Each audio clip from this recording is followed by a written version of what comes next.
Now let's talk about control statement. Like I said, told us initially that we are going to learn about the loop and control statement.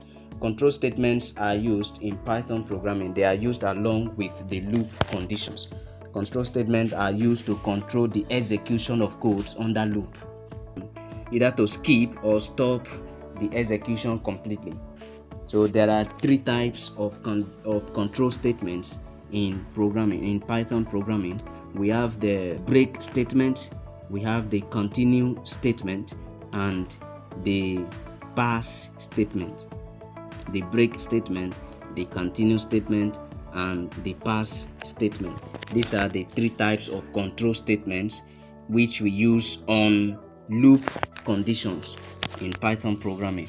Let's start with the break statement. This break I'm talking about, you can see the color has changed because it's a keyword. This is a break statement.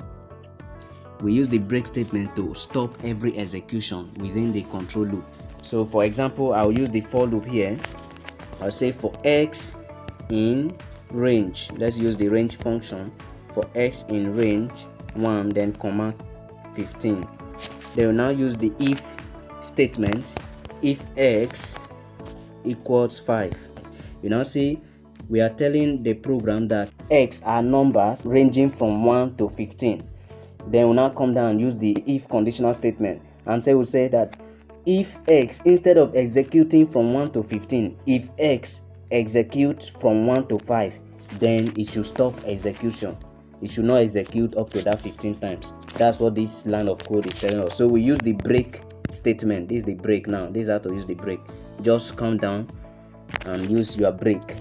Then now come under this F, then pass else.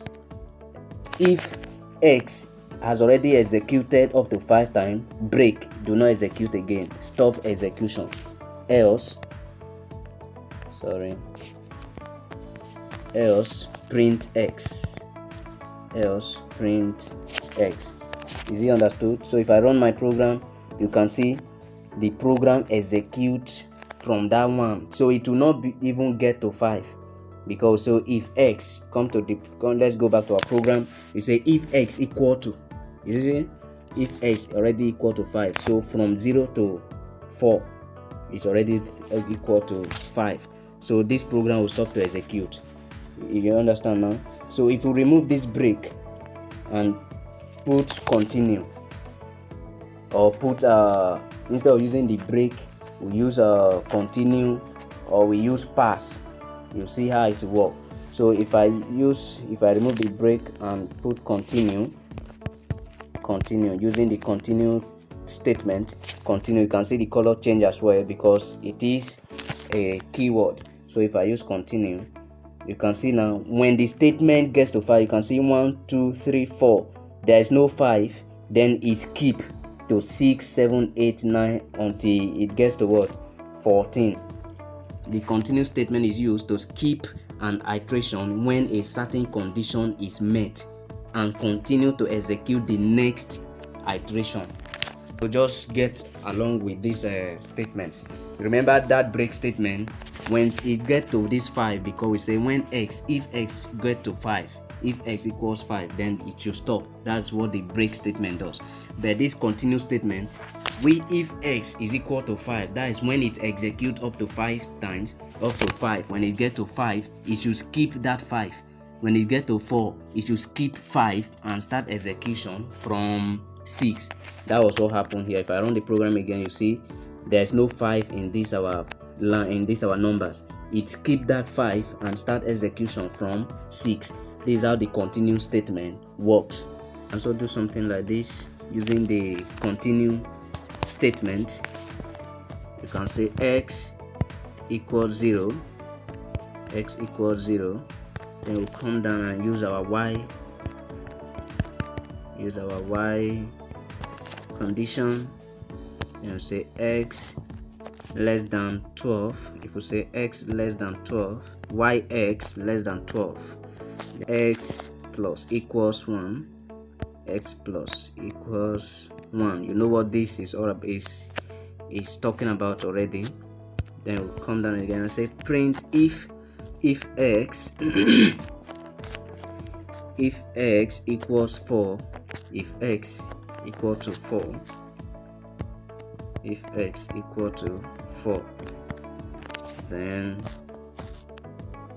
continue. We are using the continue statement here. Continue. If x equal to 4, skip 4, skip that execution and continue the next one. That's what this continue statement is all about. Print x. Print x. You see now? So if I run this program, you can see that 4 is skipped in this our number. We don't have 4 here. Instead, we have the execution from 1 to that word 12, because we said that if yx, our x is 0, then it will execute from that, from 1. We say yx less than 12. That's why we have from 1 to 12 there, but there is no 4. Yx less than 12, then x equals x plus 1, and x is 0. So 1 plus 0, 1. 1 plus 1, 2. 2. So we say if x equal to 0, then yx less than 12, then we'll come down and say x equal to x plus 1. That is x plus equals 1 is the same thing as x equal to x plus 1. So we say x equals 1, that is x 0 plus 1, which is 1, and that 1 plus 1 is 2, and 2 plus another 1, 3, and so on. So it will be executed. It will be executing until it gets to what, 12, but it will skip. That's why I say if x is already equal to 4, the program should skip. So we use the continue statement to skip a particular execution. It will skip that execution and continue the next execution. That was why if you run a program, you see there is no 4 in this our number. We only have 3, then it skipped 4 and execute from 5 down. Is understood? That's how the continue statement works. What about the pass statement? Let's talk about the pass statement. The pass statement is used to just pass a particular execution. It does not stop nor skip any execution. You remember the break statement stop completely an execution, while the continue statement will just skip a particular execution and continue the next. But the pass statement, this is the pass I'm talking about. You can see the word has changed as well. So the pass statement will not skip nor stop any execution. It will just used to pass over a particular execution. So let's define something like this. Let's change this 0 to 1, and then we'll use the while condition, the while loop. We'll now say yx less than equal 20. Let's use yx less than equals 20. Yx less than equals 20, then followed by our column. Then we'll now give a condition that if x already execute up to 10, if x equals 10, if x equals 10, then pass. You see the effect, the result of this pass now. Pass, then print x, and then we'll come down and say x plus 1, x plus equal 1. You know what this mean already. X plus equal 1. So if I run the program, you see the result. You can see we have 3, 4, 5, 6, 7, 8, 9, 10, 11, 12, 13, 14, 15, 16, 17, 18, 19, up to what? Up to 20.